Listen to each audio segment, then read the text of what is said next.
Good morning, everyone. Happy Monday. Feels good to have a football weekend without a lot of stress, right? Listen, I stand here this morning with a very incredible group of dedicated servants who love our city and who love the people who live in this city. Like me, they believe that we can help every person live a quality life, a great quality life in our city. That includes safe, affordable, accessible housing, which is key to that equation. One organization or entity cannot solve for the housing needs our people have alone, and we must do it together. We've said that from day one. That is why I'm excited to launch the new Office of Housing and Opportunities for People Everywhere, or the Office of Hope, and introduce our new director, Erik Soliván. Hope is embarking on a first-of-its-kind mission, a coordinated and comprehensive approach to the full homeless-to-housing spectrum. In short, create a unified and forceful effort to help those who need a home find a home, and that means homes and support for those without them, homes for our workforce who are renting, and homes for our families and individuals looking to achieve home ownership and working hard to stay in their homes. For this bold approach, we set out to find a leader with the talent, expertise, and spirit to hit the ground running, to harness and marshal the city's resources, talent, and determination. With that, I got to tell you, I'm more than pleased to announce that I have appointed Erik Soliván as the city's first executive director of the Office of Hope. Give Erik a round of applause. Did you, Erik?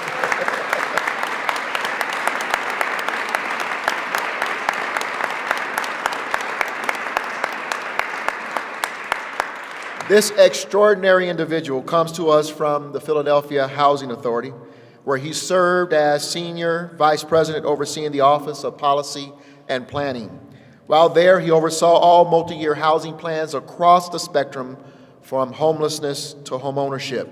He also led efforts to revise and reestablish Philadelphia's Blueprint program to end homelessness. Erik will also serve as a member of the city's new Affordable Housing Advisory Committee. The committee, which will convene monthly beginning today, was established to help guide Denver's first dedicated affordable housing fund, which was created this past September.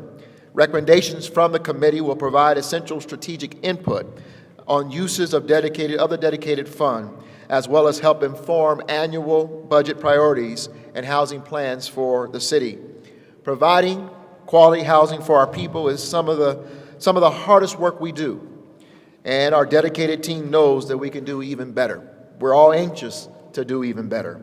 Erik's expertise across the spectrum of homelessness and housing will bring a fresh perspective to all our work, and to make meaningful progress in these areas. Denver, I want to say clearly, we are positioned only to get better at helping those who are struggling to afford homes and those without a home. We have a new housing fund, a new Office of Hope, and a new commission and executive director in place and ready to go. With that, I'm going to bring him up to say a few words. Please help me to welcome once again. Let's give a mile high welcome to Erik Soliván to Denver, Colorado.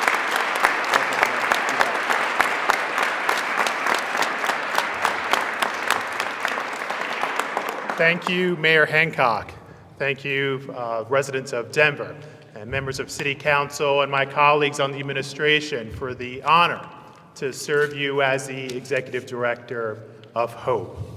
To lead an Office of Hope during a time when these issues are ever evolving and becoming more complex is both humbling and invigorating. Building on much progress just over 6 months ago, when Mayor Hancock pointed to a new frontier in announcing the creation of an Office of Housing and Opportunities for People Everywhere. And today we take the first step to realize Mayor Hancock's bold vision by calling us to come together, to work together, to strive together, and to ensure the prosperity of this city is shared in every neighborhood, in every household, and in every community. This work cannot be done alone. It cannot be done by me alone. It cannot be done in silos. And it cannot be done without an unending respect, recognition, and relentless focus on the humanity of people who seek out housing and opportunity. Over the next 90 days, I will be out there engaging, listening, and meeting with stakeholders so that we can build a roadmap to turn plans into action and create new opportunities. And so I ask you to join me in this work, join me on this path to prosperity, join me on this path to hope. Today, we begin to build consensus for collective action, so let us begin to share in that prosperity. Let us begin to share in that hope and build paths to housing and opportunity for all families, for all workers, and for all people everywhere. We know the task ahead will be difficult. We know this does not come with any easy fixes. We know there are obstacles, and we know there are resources and limited patience. Yes, there's certainly some limited patience. They're not an abundant supply. But we know that together, let us remember that during times of struggle, during times of debate, and during times of challenge, we can recall that simple creed that our president helped us lift our spirits 8 years ago. Yes, we can. Yes, we can do it together. So thank you, Mayor Hancock. Thank you, the residents of Denver, for this opportunity.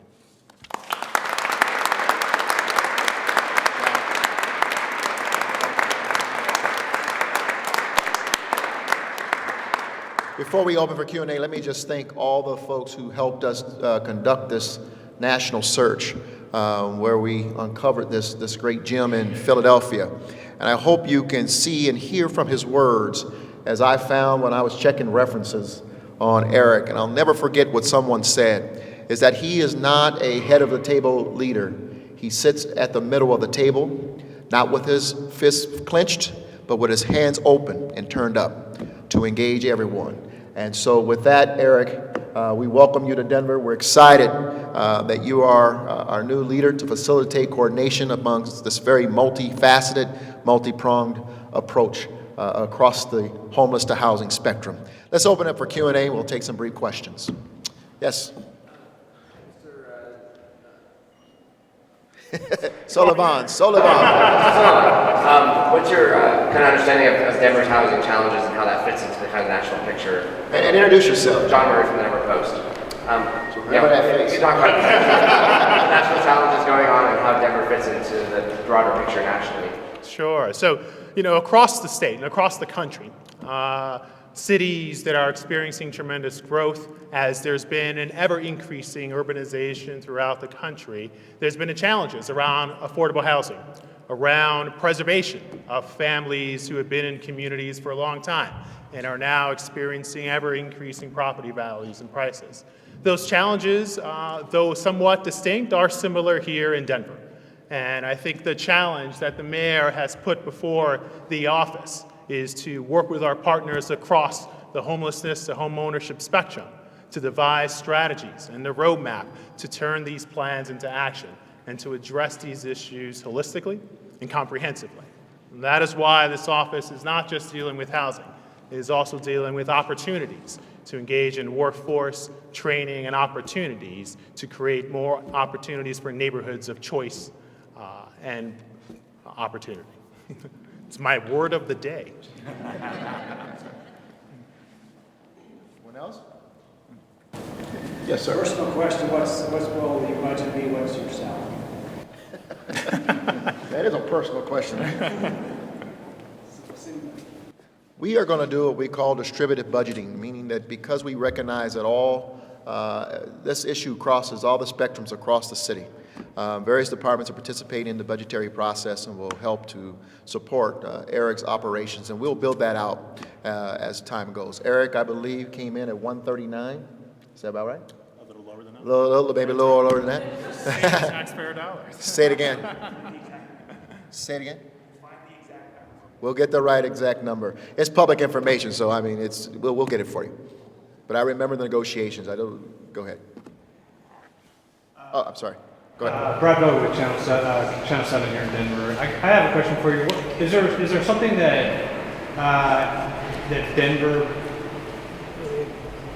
brought? Is there something that you thought you wanted to, what made you want to come to Denver? What was the sort of thing in Denver that gave you the Well, I would say a year ago it was your Super Bowl victory, as the Eagles were not exactly a winning team. No, but seriously, this is a great town. I've spent some time out here right after college with some friends who were in the area. Fell in love with the city. It's extremely well run. It's a great town experiencing tremendous growth. And in the industry that I work in affordable housing and community development, this presented a real great opportunity to come and help an administration that has really been a focus on the humanity side of housing, on homelessness, on issues across the spectrum. And so it created tremendous opportunity and a team here that I'm just simply excited to join. Are there particular obstacles that you see, the most important things you need to get hurdled over? Well, like many cities, there are obstacles. When you're experiencing tremendous growth, tremendous prosperity, the obstacle is how do we begin to work with our partners and our stakeholders in the community, to work inside city government with all my good colleagues, Ishmael at the Housing Authority, Paul Washington, and many others who are working on these issues to figure out ways that we can implement Mayor Hancock's just bold vision to ensure we share that prosperity across all citizens and across all households in this great city. Thank you.